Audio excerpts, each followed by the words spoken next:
1:17 AM। शनिवार वाड़ा का सच।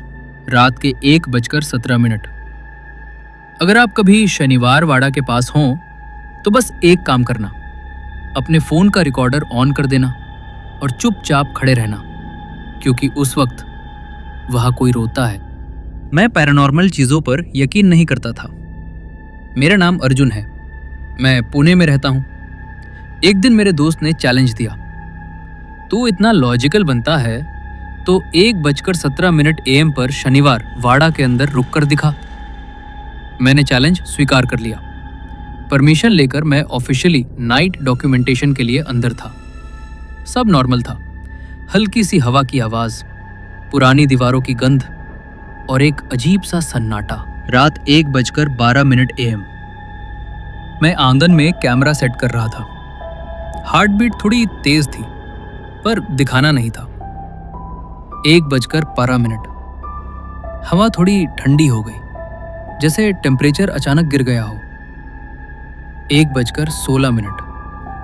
मेरा कैमरा अपने आप फोकस खोने लगा और फिर 1:17। सब कुछ बिल्कुल शांत। 5 सेकंड, 10 सेकंड, फिर दूर से एक हल्की सी आवाज, जैसे कोई धीरे से बुला रहा हो, काका। मेरा गला सूख गया। मैंने रिकॉर्डर चेक किया, वो आवाज रिकॉर्ड हो रही थी। फिर दोबारा, इस बार थोड़ा साफ, काका, मला वाजवा। मैंने हिम्मत करके पीछे मुड़कर देखा, कोई नहीं था, लेकिन मेरा साया 2 था, एक मेरा और एक छोटा सा।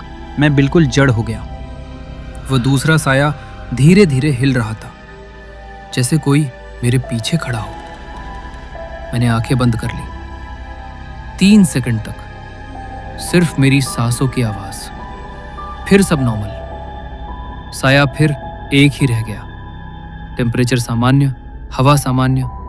मैं भागकर बाहर आया। अगले दिन मैंने ऑडियो फाइल हेडफोन में सुनी। उसमें साफ आवाज थी, काका, मला वाचवा।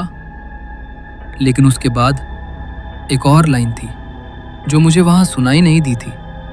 धीमी, बहुत हल्की, धन्यवाद। मैं सन्न रह गया। किस बात का धन्यवाद? फिर मैंने इतिहास पढ़ा। वहां एक बच्चे की दुखद मृत्यु का जिक्र मिलता है।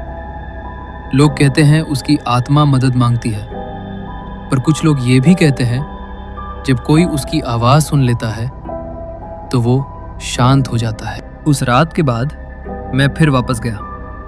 फिर से 1:17 पर रिकॉर्डर ऑन किया।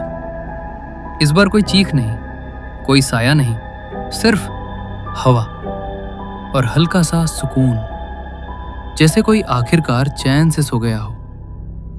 तब मुझे समझ आया, शायद हर जगह की कहानी डरावनी नहीं होती। कुछ कहानियां बस सुनी जाना चाहती हैं। अगर आप कभी शनिवार वाड़ा जाओ तो डर के नहीं, सम्मान के साथ जाना, क्योंकि हर आवाज भूत नहीं होती।